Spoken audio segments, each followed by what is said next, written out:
عزیز سامعین، آج ہم ایک کتاب پر گفتگو کریں گے اور اس کا تجزیہ پیش کرنے کی کوشش کریں گے۔ یہ لفظ با لفظ ترجمہ نہیں بلکہ مصنف کے تعلیمی مقاصد کے لیے پیش کیے گئے نظریات اور افکار کا خلاصہ ہے۔ آڈیو اے آئی پر مبنی ہے، اس لیے ممکن ہے کہ کہیں کہیں گرامر اور تلفظ کی غلطیاں ہو جائیں، اس کے لیے پیشگی معذرت قبول کیجیے۔ ہم سامعین سے گزارش کرتے ہیں کہ اگر آپ چاہتے ہیں کہ ہم مزید کسی موضوع یا کتاب پر بات کریں تو اپنی تجاویز ضرور بھیجیں۔ آخر میں درخواست ہے کہ اس چینل اور ہماری کاوش کو سبسکرائب اور شیئر کریں۔ شکریہ۔ آج ہم علامہ اقبال کی کتاب تشکیل جدید الہیات اسلامیہ، اس کے دیباچے پر بات کر رہے ہیں۔ مقصد یہ سمجھنا ہے کہ اقبال نے اسلامی فکر کی تشکیل نو، اس کی ضرورت کیوں محسوس کی، وہ کیا حالات تھے؟ جی بالکل، اور اقبال شروع میں ہی ایک بہت بنیادی بات کہتی ہیں۔ وہ کہتی ہیں کہ قرآن وہ صرف خیالات کی کتاب نہیں ہے، اس کا اصل زور عمل پر ہے، زندگی میں تبدیلی لانے پر۔ اچھا، یعنی مذہب صرف سوچنے کی نہیں، جینے کی چیز ہے۔ بالکل، اور یہیں سے ایک اور آپ کہہ لیں چیلنج سامنے آتا ہے، جدید ذہن کا چیلنج۔ اقبال کہتی ہیں کہ آج کا جو ذہن ہے نا، وہ ٹھوس حقائق کا عادی ہے، مشاہدے کا۔ اور دلچسپ بات یہ ہے کہ اقبال کے نزدیک اس سائنسی سوچ کی جڑیں خود ابتدائی اسلام میں ہے۔ اچھا، یہ تو بڑی عجیب بات ہوئی کہ اسلام نے ہی اسے فروغ دیا اور بعد میں وہی چیز مذہبی تجربے کو سمجھنے میں ایک طرح سے رکاوٹ بن گئی۔ جی کچھ ایسا ہی، کیونکہ جدید ذہن جو ہے وہ اکثر باطنی یا روحانی تجربے کو مطلب نفسیاتی وہم سمجھ لیتا ہے، اسے التباس کہہ کر رد کر دیتا ہے۔ اسی لیے اقبال کہتی ہیں کہ تصوف کے جو پرانے طریقے تھے وہ اپنے زمانے میں تو بہت کارآمد تھے، لیکن بعد کے جو صوفیاء آئے وہ شاید جدید ذہن کو نہیں سمجھ پائے۔ تو اس کا مطلب ہے کہ پرانے طریقے اب مؤثر نہیں رہے تھے؟ ہاں، وہ آج کے کلچرل ماحول سے آپ کہہ لیں مطابقت نہیں رکھتے تھے۔ اقبال کے مطابق ان بزرگوں کو جدید نفسیات، جدید فکر کی اتنی آگہی نہیں تھی کہ وہ نئے انداز سے رہنمائی کر پاتے۔ یعنی وہ پرانے نقشے استعمال کر رہے تھے ایک نئی دنیا کے لیے۔ بالکل، اسی سلسلے میں وہ قرآن کی ایک آیت کا حوالہ بھی دیتی ہیں۔ براہ راست آیت نہیں پڑھتی لیکن مفہوم بتاتی ہیں کہ پوری انسانیت کی تخلیق اور اس کا دوبارہ اٹھایا جانا وہ ایک فرد کی تخلیق اور اٹھائے جانے جیسا ہے۔ تو یہ جو گہری حیاتیاتی روحانی وحدت ہے نا، اس کے تجربے کے لیے اب نئے طریقوں کی ضرورت ہے۔ ایسے طریقے؟ ایسے جو جسمانی مشقت پر مبنی نہ ہوں بلکہ نفسیاتی طور پر زیادہ موزوں ہوں، آج کے ذہن کے لیے زیادہ قابل قبول ہوں۔ اچھا، تو اگر پرانے روحانی طریقے کام نہیں کر رہے تھے جدید ذہن کے لیے، تو پھر راستہ کیا تھا؟ شاید یہیں سے وہ ضرورت پیدا ہوئی مذہبی علم کی ایک سائنسی یا منظم شکل کی؟ جی ہاں بالکل، جب باطنی تجربے کے راستے محدود محسوس ہوں تو پھر لوگ مذہب کو عقل سے، فلسفے سے سمجھنے کی کوشش کرتے ہیں، اور اقبال اسی مانگ کو، اسی ضرورت کو اپنے لیکچر سے پورا کرنے کی کوشش کر رہی تھیں۔ ان کا منصوبہ تھا اسلامی فلسفے کی اثر نو تعمیر، ایک نئی عمارت کھڑی کرنا۔ اور اس تعمیر میں وہ کن چیزوں کو استعمال کر رہے تھے؟ دونوں کو، اسلامی روایت کی گہرائی بھی اور جو جدید علوم تھے، سائنس، فلسفہ، ان کی روشنی بھی۔ اور اقبال سمجھتے تھے کہ ان کا اپنا زمانہ اس کام کے لیے ٹھیک تھا، سازگار تھا؟ جی، وہ اسے خوش قسمتی سمجھتی تھیں۔ کہتی تھیں کہ ہمارا دور اس فکری کام کے لیے بہت موزوں ہے۔ اس کی وجہ یہ تھی کہ جو پرانی فزکس تھی، کلاسیکی طبیعیات، نیوٹن والی، ہاں، جو کائنات کو ایک مشین سمجھتی تھی، وہ خود اپنے بنیادوں پر سوال اٹھا رہی تھی۔ نئے نظریات آ رہے تھے، آئنسٹائن، کوانٹم فزکس۔ اچھا، اور اس سے کیا ہوا؟ اس سے وہ جو مادیت پرستی تھی نا، جو سمجھتی تھیں کہ بس مادہ ہی حقیقت ہے، وہ کمزور پڑ گئی۔ جی ہاں، وہ کمزور پڑ رہی تھیں۔ جب سائنس خود مادے کے روایتی تصور سے آگے بڑھ رہی تھی تو مذہب اور روحانیت کے لیے ایک نئی جگہ، ایک نئی گنجائش پیدا ہو رہی تھی۔ اقبال اسی موقع کو دیکھ رہی تھیں کہ اب سائنس اور مذہب میں وہ جو ایک دشمنی سمجھی جاتی تھی وہ شاید ختم ہو سکتی ہے، ہم آہنگی پیدا ہو سکتی ہے۔ یہ واقعی ایک بڑی بات تھی اس وقت کے لحاظ سے۔ عام طور پر تو لوگ سمجھتے تھے کہ سائنس نے مذہب کو رد کر دیا ہے۔ اقبال کا یہ کہنا ہے کہ سائنس الٹا مذہب کے لیے نئے امکانات پیدا کر رہی ہیں، یہ ان کی دور اندیشی ظاہر کرتا ہے۔ یقیناً، لیکن وہ بہت محتاط بھی تھیں، بہت حقیقت پسند۔ وہ فوراً یہ بھی واضح کر دیتی ہیں کہ بھئی فلسفے میں کوئی بات حرف آخر نہیں ہوتی۔ صحیح۔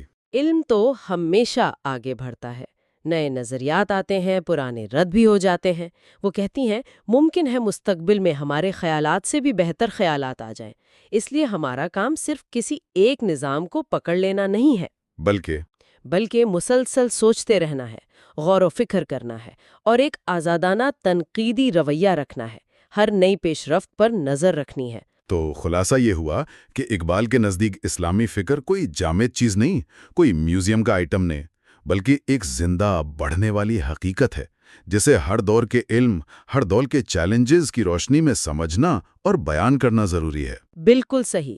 ان کا یہ دیباچہ صرف ایک کتاب کا مقدمہ نہیں ہے، یہ ایک دعوت ہے، ایک پکار ہے کہ ہم اپنی عظیم فکری روایت اور آج کی دنیا، ان کے بیچ میں ایک پل بنائیں، ایک زندہ تعلق قائم کریں۔ یہ ماضی میں رہنا نہیں بلکہ مستقبل بنانا ہے۔ بالکل۔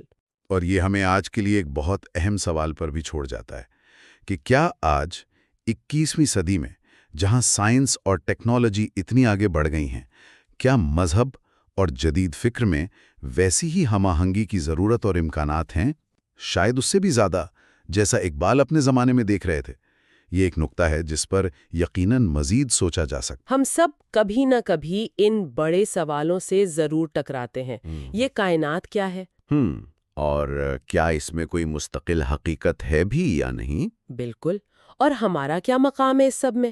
یہ وہ سوال ہیں جو صرف فلسفے میں نہیں بلکہ مذہب اور اچھی شاعری میں بھی ہمیں ملتے ہیں۔ جی۔ آج ہم علامہ اقبال کی کتاب the reconstruction of religious thought in Islam کے پہلے خطبے کو دیکھ رہے ہیں۔ عنوان ہے معرفت اور مذہبی تجربہ۔ جی ہاں۔ کوشش یہ سمجھنے کی ہے کہ علم کیسے حاصل ہوتا ہے، خاص طور پر مذہبی یا روحانی تجربے سے، اور اس میں عقل اور ایمان کا کیا رول ہے؟ بالکل، اور یہ خطبہ سیدھا انہی گہری باتوں میں جاتا ہے۔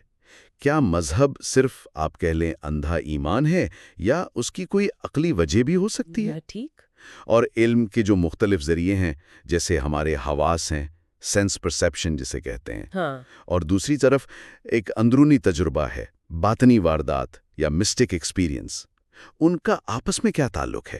اچھا، تو ایک عام خیال تو یہی ہے نا کہ فلسفہ تو عقل کی بات کرتا ہے، آزاد تحقیق کی، اور کبھی کبھی مان بھی لیتا ہے کہ بس عقل یہاں تک ہی جا سکتی ہے۔ جی۔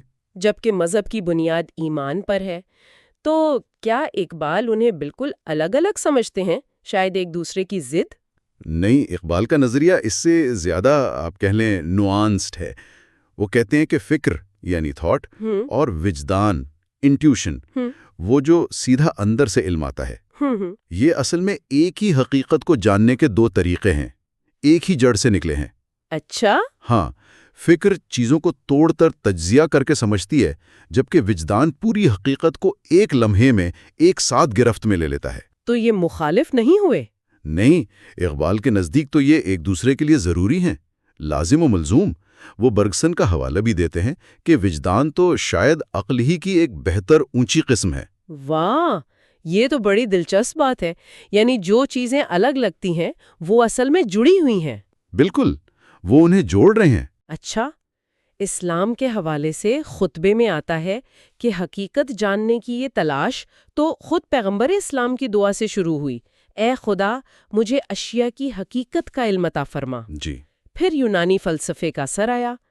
اقبال کہتے ہیں کہ اس سے مسلم مفکرین کا ذہن تو کھلا، لیکن قرآن کی جو اصل روح تھی، جو تجرباتی تھی، اس کو سمجھنے میں کچھ رکاوٹ پیدا ہوئی۔ اس کا کیا مطلب ہے؟ ہاں، اقبال اس بات پر زور دیتے ہیں کہ قرآن بار بار کہتا ہے کہ کائنات کو دیکھو، غور کرو، سنو، دیکھو، یعنی حواس استعمال کرو۔ اچھا۔ یہ افلاطون کے نظریے سے بہت مختلف ہے، جو سمجھتا تھا کہ حواس تو دھوکہ دیتے ہیں، اصل علم تو کہیں اور ہے۔ پھر امام غزالی آئے، انہوں نے فلسفے کے شکوک سے گزرنے کے بعد مذہب کی بنیاد رکھی باطنی تجربے پر۔ یہ بہت اہم کام تھا، لیکن اقبال سمجھتے ہیں کہ اس سے فکر اور وجدان میں ایک ایسی جدائی پیدا ہو گئی جو شاید نہیں ہونی چاہیے تھی۔ یعنی غزالی نے انہیں الگ کر دیا۔ ایک طرح سے کہہ سکتے ہیں۔ اقبال کا ماننا ہے کہ فکر یا عقل خود محدود نہیں ہیں، وہ سرے کی مستقل آگے بڑھنے کی کوشش میں رہتی ہے، لامحدود کو پانے کی کوشش کرتی ہے۔ ٹھیک ہے، تو پھر یہ باطنی تجربہ ہے کیا چیز؟ کیسا ہوتا ہے یہ تو بہت ہی کوئی ذاتی سبجیکٹیو سی بات لگ رہی ہے۔ ہاں، یہ ہے تو ذاتی، لیکن اقبال اسے صرف ذاتی نہیں مانتے۔ وہ کہتے ہیں یہ ایک فوری تجربہ ہے، امیڈیٹ، بیچ میں کوئی واسطہ نہیں۔ فوری؟ جی، اور یہ ایک ناقابل تجزیہ کلیت ہے، ان اینالائزبل ہولنس، مطلب آپ اسے ٹکڑوں میں نہیں بانٹ سکتے، یہ پورا ایک ساتھ محسوس ہوتا ہے۔ اچھا، یہ قلب کے ذریعے حاصل ہوتا ہے، اور یہ حواس کا متبادل نہیں بلکہ ان کو مکمل کرتا ہے۔ اور اس میں ہوتا کیا ہے؟ مطلب احساس کیسا ہوتا ہے؟ اس میں وہ عام میں اور وہ والی تفریق مٹ جاتی ہے، ایک مکمل وحدت کا احساس، اور سب سے اہم ایک منفرد دوسری ذات، یونیک ادر سیلف سے ایک براہ راست تعلق، قربت کا احساس، جو صرف ہمارا وہم نہیں بلکہ ایک موضوعی آبجیکٹو حقیقت ہے۔ لیکن یہاں پھر وہی سوال، اگر یہ اتنا اندرونی ہے تو کوئی کیسے مانے کہ یہ سچ ہے، وہم نہیں ہے؟ اسے پرکھنے کا کوئی پیمانہ ہے؟ بالکل، یہ بہت اہم سوال ہے، اور اقبال اس کا جواب دیتے ہیں۔ وہ دو معیار بتاتے ہیں۔ پہلا، فکری معیار، انٹلیکچوئل ٹیسٹ، یعنی اس تجربے سے جو سمجھ آئی، جو بصیرت ملی، کیا وہ عقل کی کسوٹی پر پوری اترتی ہے؟ کیا اس کی کوئی منطقی تشریح ہو سکتی ہے؟ ٹھیک ہے۔ اور دوسرا ہے عملی معیار، پریگمیٹک ٹیسٹ، مطلب اس تجربے کے عملی نتیجے کیا نکلے؟ کیا اس سے انسان کی زندگی بہتر ہوئی؟ اس کا کردار، اخلاق، اس پر مثبت اثر پڑا؟ جیسے کہتے ہیں نا، پھلوں سے پہچانو۔ اچھا، یعنی اس کے اثرات سے اندازہ لگایا جائے۔ جی، اور اقبال یہ بھی مانتے ہیں کہ اس میں خود فریبی یا شیطانی وسوسوں کا امکان بھی ہے، تو پرکھنا بہت ضروری ہے۔ تو خلاصہ یہ ہوا کہ اقبال ہمیں یہ بتا رہے ہیں کہ علم صرف حواس یا عقل سے ہی نہیں آتا، بالکل، بلکہ انسان کا باطن، اس کا قلب، وہ بھی حقیقت جاننے کا ایک معتبر ذریعہ ہے، اور عقل اور وجدان یا ایمان اور فکر یہ دشمن نہیں ہے۔ نہیں، بلکہ ساتھی ہیں، ایک دوسرے کی ضرورت ہے، تبھی حقیقت کی زیادہ مکمل تصویر سامنے آتی ہے۔ یہ بہت اہم نقطہ ہے۔ جی، اور ایک بات جو شاید مزید سوچنے کی ہے، وہ خود فکر یا عقل کی اپنی نیچر ہے۔ اقبال کہتے ہیں کہ فکر ہمیشہ اپنی حدوں سے آگے نکلنا چاہتی ہے، لامحدود کو پانا چاہتی ہے۔ یہ خیال کہ ہماری سوچ خود اپنی قید توڑ سکتی ہے، یہ ہمارے سیکھنے اور سمجھنے کے پورے پروسیس کے بارے میں ہمیں کیا بتاتا ہے؟ یہ ایک دلچسپ سوال ہے جس پر مزید غور کیا جا سکتا ہے۔ اچھا، تو آج ہم ایک لیکچر کے نوٹس کو سمجھنے کی کوشش کر رہے ہیں۔ یہ مذہبی تجربے اور حقیقت کی نوعیت پر ہیں۔ بنیادی طور پر خدا کے وجود کے جو پرانے فلسفیانہ دلائل ہیں ان کا جائزہ ہے، اور ساتھ میں مادہ، وقت، زندگی کا جو ہمارا تجربہ ہے اس کو بھی دیکھا گیا ہے۔ مقصد یہ ہے کہ سمجھیں کہ یہ دلیلیں کتنی مضبوط ہیں اور کیا ہمارا اپنا تجربہ ہمیں کچھ الگ بتاتا ہے۔ تو شروع کرتے ہیں ان 3 مشہور دلیلوں سے جن کا ذکر ہے کائناتی، غایاتی اور وجودیاتی۔ پہلی والی کائناتی دلیل کہ ہر چیز کا کوئی سبب ہوتا ہے، اس پر کیا اعتراضات ہیں؟ جی، دیکھیں، اس دلیل کا جو بنیادی مسئلہ ہے وہ یہ ہے کہ اگر ہر چیز کا سبب مان لیا جائے تو پھر آپ ایک لامحدود زنجیر کو اچانک روک کیسے دیتے ہیں؟ مطلب یہ کہنا کہ پہلا سبب بغیر سبب کے تھا، یہ تو خود اسی قانون کی نفی ہے جس پر دلیل کھڑی ہے نا؟ یہ ایک طرح کا منطق کی تضاد بن جاتا ہے۔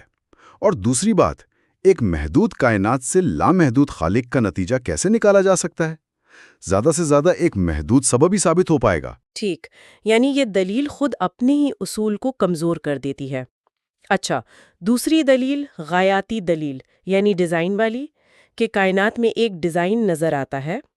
ہاں، اس پر اعتراض یہ ہے کہ یہ زیادہ سے زیادہ ایک کاریگر یا آرٹسٹ کا تصور دیتی ہے، خالق کا نہیں۔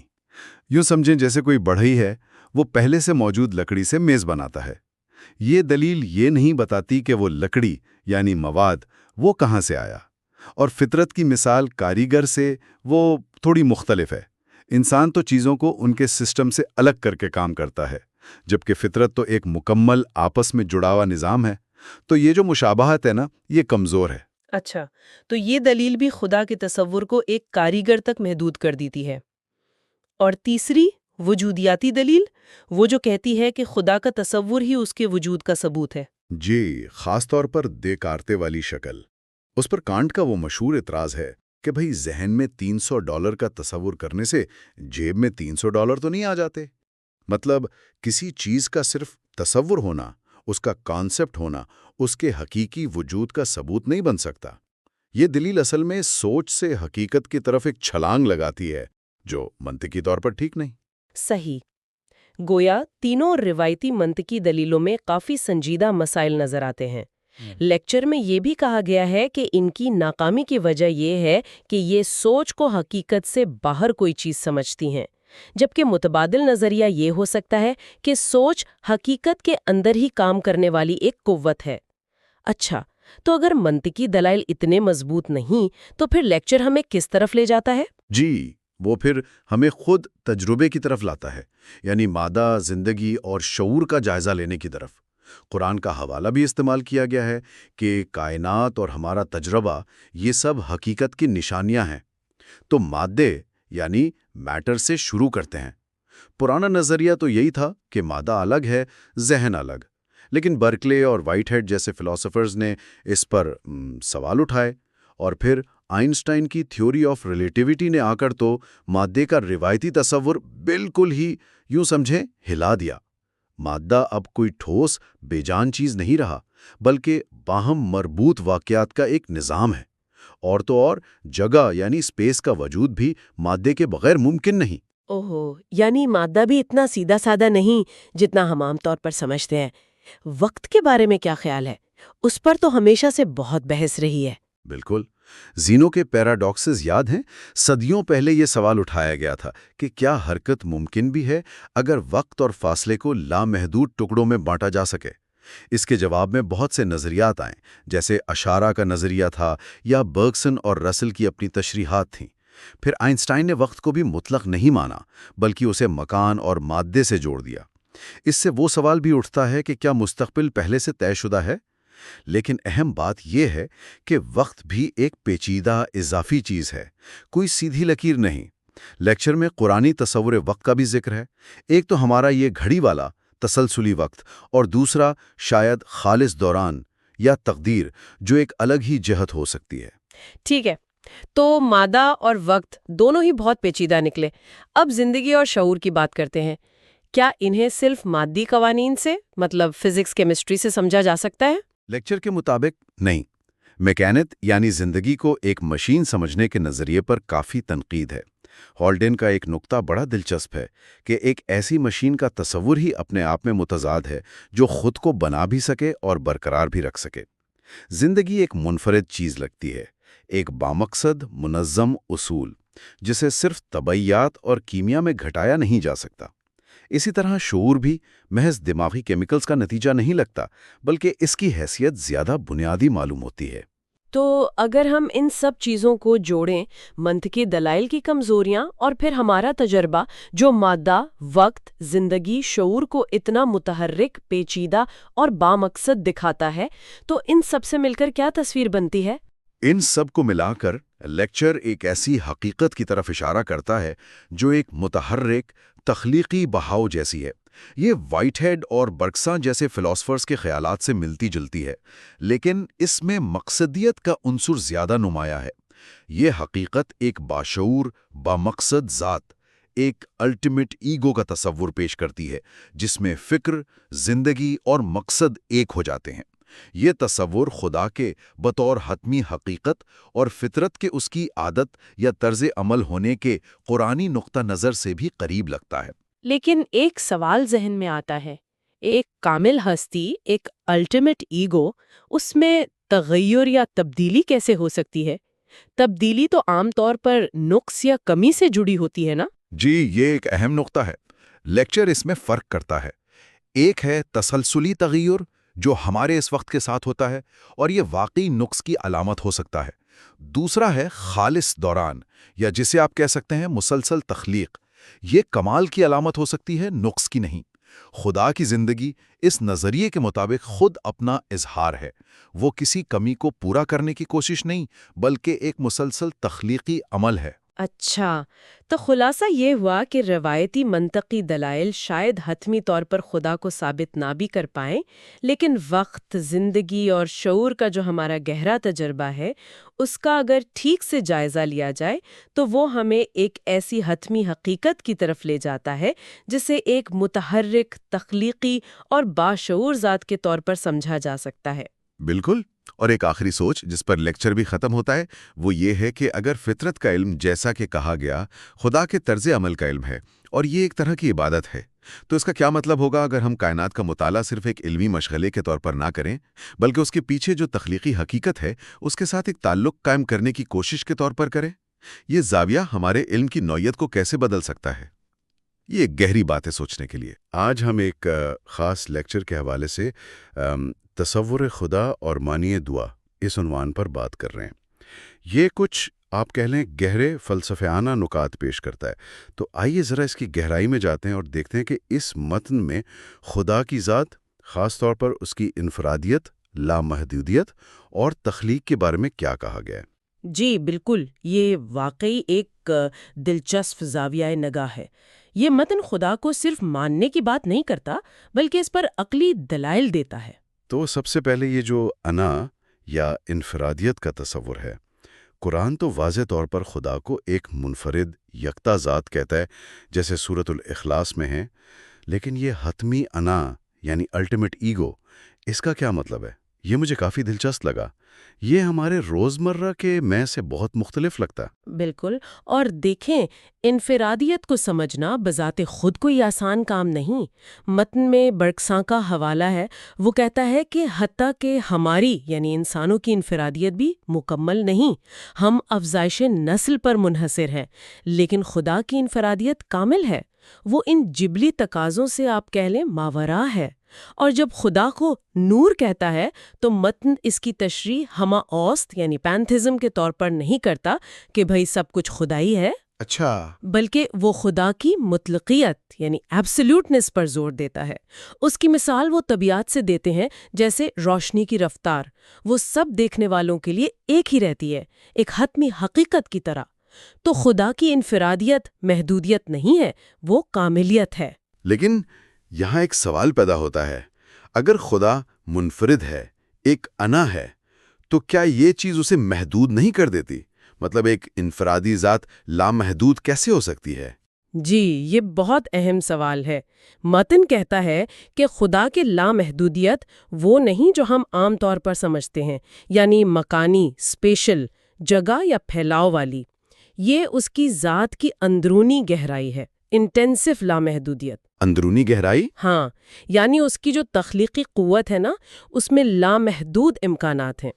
یہ سمجھنا شاید تھوڑا مشکل ہو کیونکہ ہم زیادہ تر مکان کے حوالے سے سوچتے ہیں۔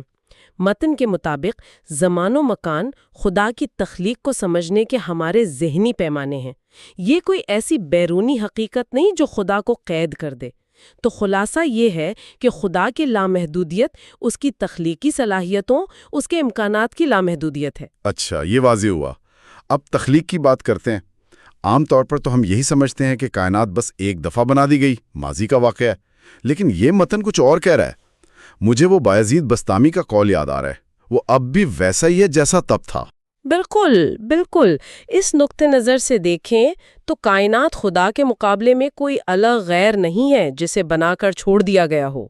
یہ ایک مسلسل تخلیقی عمل ہے، جیسے ایک دریا جو ہمیشہ بہہ رہا ہے، یہ نہیں کہ بس ایک ٹھہرا ہوا تالاب ہے۔ متن میں اشاری مکتبہ فکر کا بھی حوالہ ہے، ان کا وہ ایٹمزم کا نظریہ، جواہر فرد۔ وہ کائنات کو ہر لمحہ نئی تخلیق میں دیکھتے ہیں۔ تخلیق جدید؟ جی، تخلیق جدید۔ یہ ارسطو کے جامد کائنات کے تصور سے بالکل مختلف ہے، یعنی کائنات خدا کی تخلیقی توانائی کا ایک مسلسل بہتا ہوا اظہار ہے۔ ٹھیک ہے، اگر خدا اس طرح مسلسل تخلیق کر رہا ہے تو پھر اس کے علم کا کیا معاملہ ہے؟ ہمارا علم تو ہمیشہ کسی دوسری چیز کے بارے میں ہوتا ہے۔